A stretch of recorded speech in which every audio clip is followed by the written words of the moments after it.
அனைவருக்கும் அன்பான வணக்கங்கள். 26/5/2025 வைகாசி மாதத்தின் 12ஆம் நாள் திங்கட்கிழமையும் அமாவாசையும் கிருத்திகையும் கூடிவரக்கூடிய நாள்.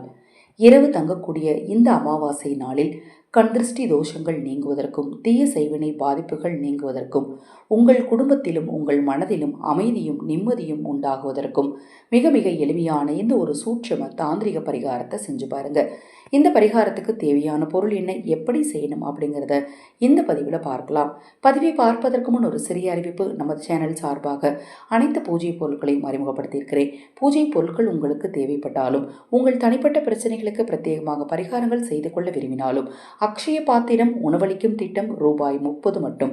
ஆதரவற்ற ஏழை குழந்தைகளுக்கும் முதியவர்களுக்கும் இந்த உணவளிக்கும் திட்டத்தின் மூலம் நீங்களும் உணவளிக்க விரும்பினாலும் 9344692042 இந்த வாட்ஸ்அப் எண்ணுக்கு தொடர்பு கொள்ளுங்க. அதை பற்றிய தெளிவான விளக்கம் கொடுக்கிறேன். இந்த பரிகாரத்துக்கு தேவையான பொருள் இரண்டு தாங்க. ஒன்று, ஒரு கிண்ணத்தில் வட்டமான கிண்ணத்தில் தண்ணீர் வேணும். இன்னொன்று விபூதி. கிழக்கு திசையை நோக்கி அமர்ந்துக்கோங்க. இரவு தூங்குறதுக்கு முன்னாடி செய்யணும். சிட்டிகை அளவுக்கு விபூதி எடுத்து உங்கள் உள்ள கையில் வச்சுக்கோங்க.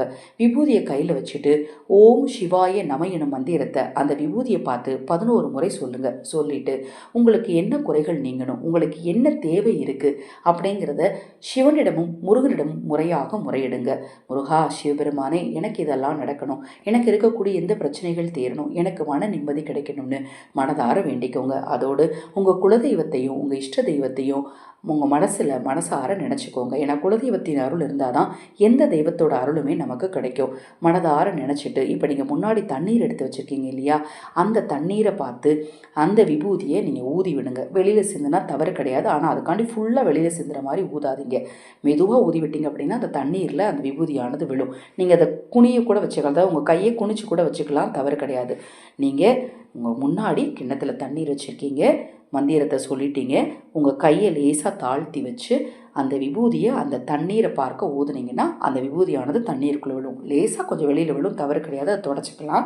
மற்றபடி இந்த தண்ணீரில் விழுந்த விபூதியை நீங்கள் உங்கள் கையை அதிலே அலம்பிடுங்க. உங்கள் வலது கையில் வச்சு தான் ஊதணும். உங்கள் வலது கையை அதிலே அலம்பிட்டு அந்த தண்ணீரை கொண்டு போய் கால்படாத இடத்துல அப்புறப்படுத்திடுங்க. மிக மிக எளிமையான இந்த பரிகாரத்தை நீங்கள் செய்கிறதுனால உங்ககிட்ட இருக்கக்கூடிய எதிர்மறை ஆற்றல் நிச்சயமாக நீங்குங்க.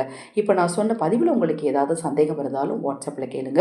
தொடர்ந்து நம்ம சேனலை பாருங்கள். இன்னும் எண்ணற்ற பதிவுகள் தொடர்ந்து வர காத்திருக்கு. அனைவருக்கும் எனது அன்பு வணக்கங்களை கூறி இந்த பதிவினை நிறைவு செய்து கொள்கிறேன். ஹரஹர சங்கர ஜெய் ஜெய் சங்கர, ஹரஹர சங்கர ஜெய் ஜெய் சங்கர. மகாபெரிவா திருவடி பாதம் சரணம் சரணம். நல்லதே நடக்கட்டும்.